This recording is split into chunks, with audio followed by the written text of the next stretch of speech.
சாமி சனிக்காம மீட்டிங் போனீங்க. சாமி கூடத்துல எனக்கு என்ன தெரியும் சின்ன பையனுக்கு. ஐயோ நாங்க எப்படி விட்டு போட்டுருப்போம். கண்டாளா அம்மா அம்மா விட்டு போட்டு நீ போடாமா சாமி. கண்டு தெரியாதவளே அம்மா இன்னைக்கெல்லாம் வரமாட்டேங்கிறோம்.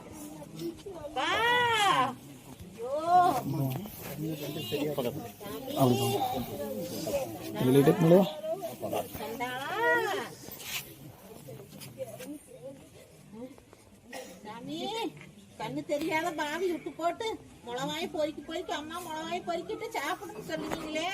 என் சாமி அம்மாளுக்கு கண்ணு தெரியாத 10 வருஷமா